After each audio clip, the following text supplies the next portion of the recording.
दोस्तों आज बात करने वाले हैं सहारा के मरुस्थल के बारे में, यानी कि सहारा डेजर्ट। सहारा मरुस्थल या ग्रेट सहारा डेजर्ट या सहारा रेगिस्तान, इसके इतिहास के बारे में अमेरिका के टेक्सास विश्वविद्यालय के शोधकर्ताओं ने अनेक बातें बताई हैं।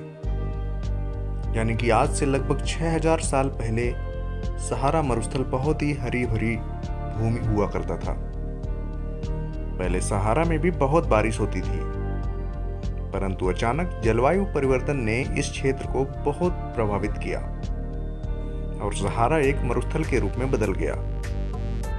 सहारा मरुस्थल में हजारों साल पहले लोग रेगिस्तान के किनारे पर रहते थे, परंतु धीरे धीरे यहाँ की गर्मी के कारण लोगों ने अपना निवास स्थान बदल लिया। सहारा मरुस्थल में अफ्रोवेंटर, जोबेरिया और आउनोसोरस सहित डायनासोर के जीवाश्म भी पाए गए हैं। 1600 ईसा पूर्व पृथ्वी की धुरी में बदलाव हुए, जिसने अफ्रीका का मरुस्थलीकरण कर दिया। यहाँ 4000 ईसा पूर्व के कृषि के निशान भी पाए जाते हैं। दोस्तों, सहारा मरुस्थल का नाम सहारा अरबी भाषा से लिया गया है, जिसका अर्थ होता है रेगिस्तान। सहारा मरुस्थल का क्षेत्रफल भारत के क्षेत्रफल से लगभग 2 गुना है। इतना ही नहीं, सहारा डेजर्ट में दिन का जो तापमान होता है वो 56 डिग्री सेल्सियस से ऊपर, और रात को बर्फ जमा देने वाला तापमान यानी कि 0 से भी नीचे चला जाता है। जी हाँ, आपको सुनने में थोड़ा सा अजीब लग रहा होगा। सहारा मरुस्थल ने विश्व के 8% थल भाग को घेर रखा है। यह मरुस्थल कुल 11 देशों में फैला हुआ है। विश्व की सबसे लंबी नील नदी सहारा मरुस्थल के पूर्वी भाग से गुजरती है।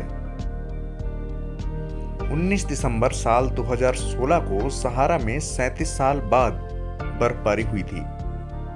इससे पहले अगर बात करें तो साल 1979 में ऐसा देखने को मिला था। सहारा रेगिस्तान में कई रेत के टीले 180 मीटर से अधिक ऊंचाई तक पहुंचते हैं। इस रेगिस्तान का उच्चतम बिंदु यानी कि चाड़ में माउंट कुशी नामक विलुप्त ज्वालामुखी है, जिसकी ऊंचाई 3415 मीटर है। सहारा मरुस्थल में 12000 से भी अधिक ऊंटों का कारवां व्यापार के लिए उपयोग किया जाता है। सहारा में बोली जाने वाली सबसे आम भाषा अरबी है। सहारा मरुस्थल में कहीं कहीं कुएं, नदियां और झरने भी देखने को मिलते हैं। सहारा मरुस्थल में खारे पानी की झील भी पाई जाती है। दोस्तों, सहारा मरुस्थल में कुछ रहस्य पाए जाते हैं जिन्हें आप जानने के लिए बहुत उत्सुक होंगे। मैं आपको बता दूं कि सबसे अनोखा रहस्य है यहाँ बनी हुई नीली आंख, यानी कि अद्भुत कलाकृति इंसानी आंख।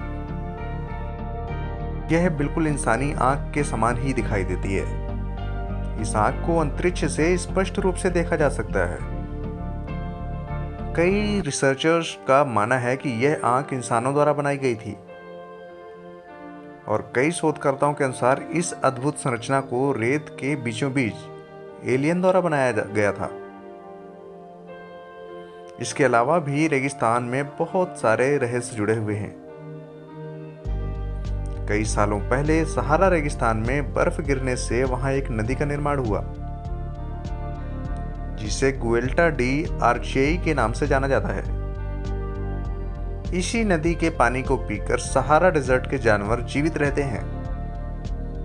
यह पानी कभी सूखता नहीं है, परंतु ऊंटों के मलमूत्र के कारण यह पानी अब काला पड़ गया है। सहारा मरुस्थल का क्षेत्रफल लगभग 9.2 मिलियन वर्ग किलोमीटर के क्षेत्रफल में फैला हुआ है।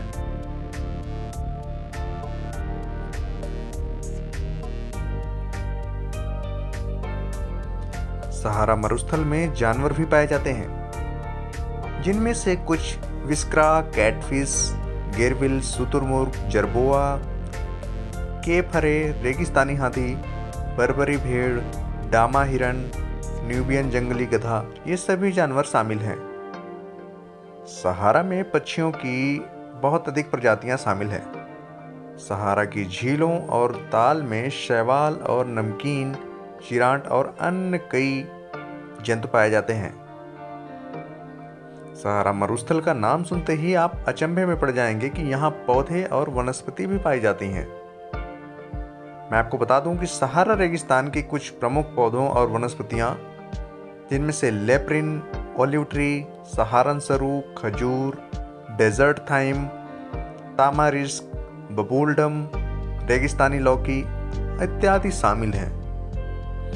सहारा रेगिस्तान का तापमान दुनिया का सबसे गर्म मरुस्थल वाला तापमान है, जहां वार्षिक औसत तापमान 86 डिग्री फ़ारेनहाइट या 30 डिग्री सेल्सियस होता है। इसके अलावा तापमान बदलता भी रहता है, जिसमें सबसे ज्यादा तापमान 122 डिग्री फ़ारेनहाइट या 50 डिग्री सेल्सियस होता है। सहारा मरुस्थल द्वितीय विश्व युद्ध के बाद से ही खनिज संसाधनों का व्यापार होने लगा था। सहारा डेजर्ट तेल, प्राकृतिक गैस, कोयला और तमाम खनिजों का केंद्र माना जाता है। इन खनिज उद्योगों के लिए ही सहारा के पूरे क्षेत्र का विकास होना प्रारंभ हुआ था। दोस्तों, अगर आप सहारा रेगिस्तान में यात्रा करना चाहते हैं तो रेगिस्तान की यात्रा करने का ट्रेन से यात्रा करना बहुत ही रोचक रहता है। क्या आपने कभी सोचा है कि सहारा रेगिस्तान में ट्रेन भी चलती है? हाँ जी, सहारा में बीच के क्षेत्र में ट्रेन चलती है, जिससे पर्यटक पूरे सहारा रेगिस्तान का मजा ले सकते हैं। हालांकि कुछ फ्रांसीसी यात्रियों की हत्या हो जाने के कारण इस ट्रेन पर एक बार प्रतिबंध भी लगा दिया गया था, लेकिन इसे दोबारा चालू कर दिया गया है। अब आप रेगिस्तान का लुत्फ उठा सकते हैं। दोस्तों, आपको यह वीडियो कैसा लगा आप मुझे कमेंट करके बता सकते हैं।